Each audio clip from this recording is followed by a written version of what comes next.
Kemudian Imam Ad-Darimi menyertakan hadis dari sahabat Abi Qatadah dari ayahnya, di mana Nabi menjelaskan tentang mimpi, ar-ru'ya sholihah minallah, mimpi yang baik itu dari Allah, wal hulmu minasyaitan, sedangkan mimpi yang buruk itu dari syaitan. Fa iza halama ahadukum hulma, maka apabila salah seorang di antara kamu mengalami mimpi di mana mimpinya itu adalah mimpi yang buruk, ya khafuhu fal yabsuk an shimalihi salasa marrah, maka hendaklah dia meludah an shimalihi, ke arah kirinya, salasa marrah, sebanyak 3 kali. Wal yata'awwazu billahi, dan kemudian hendaklah dia berta'awuz kepada Allah, minasyaitani, dari godaan syaitan yang terkutuk. Fa innaha la yadurruhu, maka sesungguhnya mimpi buruk itu tidak akan membahayakannya. Jadi Nabi memberikan bimbingan secara syar'i menurut aturan syariat kepada orang-orang Islam yang beriman.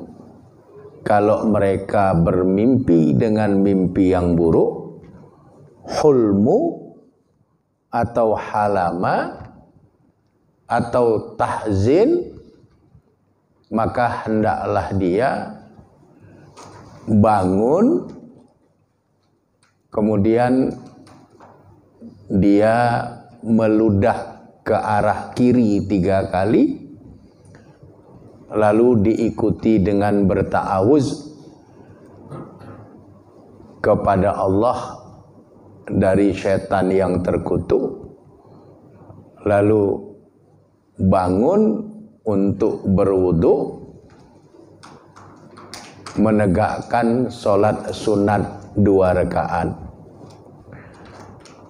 Kalau itu dilakukan oleh seorang hamba, maka mimpi buruknya itu tidak akan menjadi kenyataan.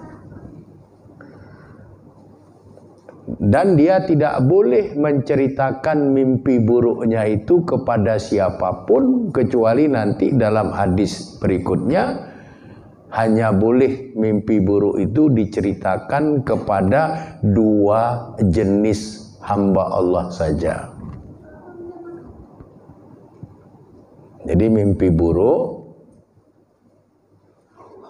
bangun, kemudian meludah ke arah kiri 3 kali, kemudian membaca ta'awuz, kemudian sholat sunat 2 rakaat, kemudian tidak menceritakan mimpi buruk itu kepada siapapun, kecuali kepada 2 hamba Allah yang itu direkomendasikan oleh Rasulullah sallallahu alaihi wasallam.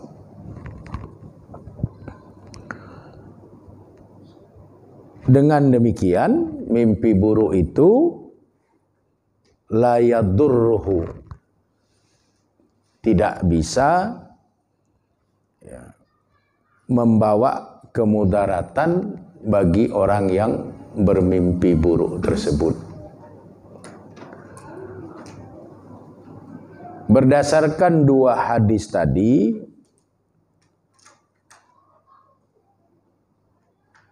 Islam memberikan 2 kekayaan informasi berkaitan dengan mimpi,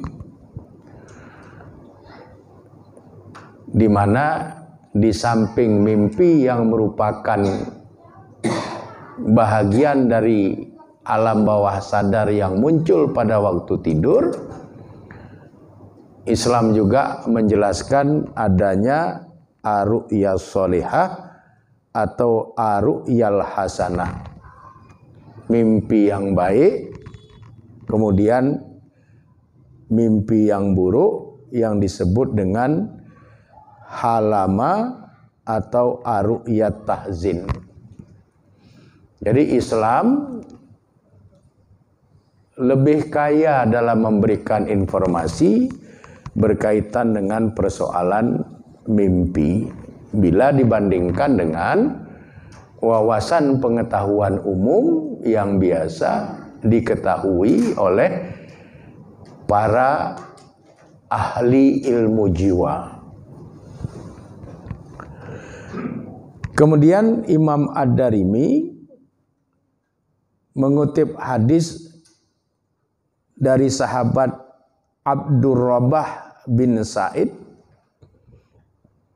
di mana Abdurrabah bin Sa'id mengatakan, Sami'tu Aba Salamah ibni Abdirrahman yaqul, aku telah mendengar Abu Salamah bin Abdirrahman berkata, in kuntul arar ru'ya yumriduni, jika aku melihat mimpi yang membuat aku sakit, fazakartu zalika li Abi Qatadah, maka aku menceritakan hal yang demikian itu kepada Abu Qatadah.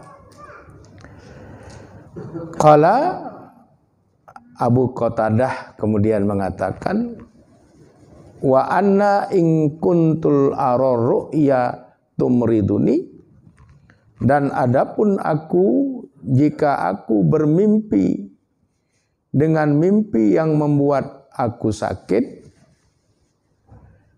hatta sami'tu Rasulullah sallallahu alaihi wasallam yaqul, sampai aku telah mendengar Rasulullah sallallahu alaihi wasallam bersabda, ar-ru'ya sholihah minallah, mimpi yang baik itu dari Allah.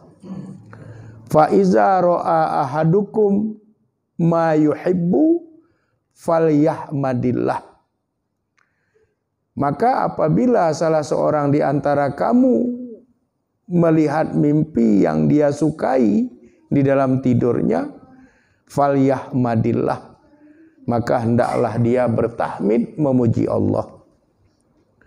Wala yuhaddis biha, dan janganlah dia menceritakan tentang mimpi baiknya itu illa mayyuhib, kecuali kepada orang yang dia cintai. Jadi kalau kita mimpi buruk, bangunlah kita, bertahmidlah kita memuji Allah, kemudian jangan ceritakan mimpi baik kita itu kecuali kepada orang yang kita cintai.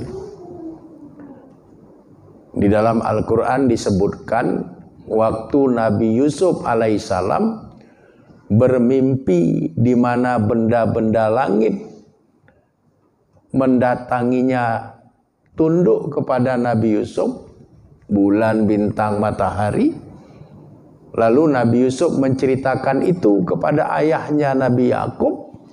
Apa kata Nabi Yakub yang diabadikan di dalam Al-Quran? Jangan ceritakan mimpimu ini kepada saudara-saudaramu. Jadi kalau kita bermimpi yang bagus, yang baik, yang menyenangkan, yang kita sukai, bangunlah kita. Yang pertama kita lakukan adalah bertahmid, memuji Allah. Alhamdulillahirabbil alamin. Kemudian yang kedua, jangan ceritakan mimpi baik kita itu kecuali kita ceritakan kepada orang yang kita cintai dan dia juga mencintai kita. Dan itu sudah dipraktikkan oleh Nabi Yusuf atas arahan dari ayahnya, yaitu Nabi Yakub. Kenapa Nabi Yakub menasihati Nabi Yusuf agar tidak menceritakan mimpi baiknya itu kepada saudara-saudaranya? Karena saudara-saudaranya itu tidak menyukai apa yang ada pada Nabi Yusuf alaihissalam, kecuali hanya satu saudaranya yang bernama Bunyamin. Jadi kalau kita mimpi yang bagus,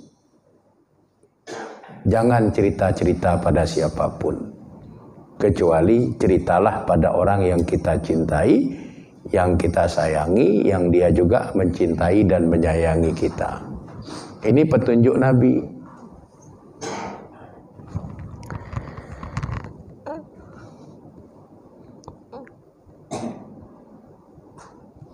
Kemudian wa iza ro'a ma yakrahu, dan apabila salah seorang di antara kamu melihat di dalam mimpinya ma yakrahu, apa yang dia tidak sukai, yaitu mimpi buruk dan sebagainya, fal yatful an yasarihi salasan, maka hendaklah dia meludah ke arah kirinya 3 kali, wal yata'awwaz billahi min syarriha, dan berlindunglah dia kepada Allah dari keburukan mimpi buruknya itu.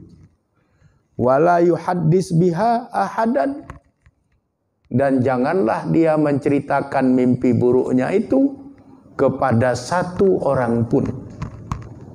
Fa innaha la yadurruhu, maka dengan demikian sesungguhnya mimpi buruk itu tidak akan mendatangkan kemudaratan baginya.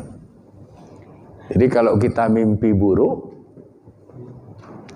kemudian kita tidak bangun untuk meludah ke arah kiri, kita tidak berta'awuz, kita tidak menegakkan sholat sunat 2 rakaat, lalu kita ceritakan mimpi buruk itu kepada orang, maka mimpi buruk yang kita lihat di dalam mimpi itu akan terwujud dalam kenyataan.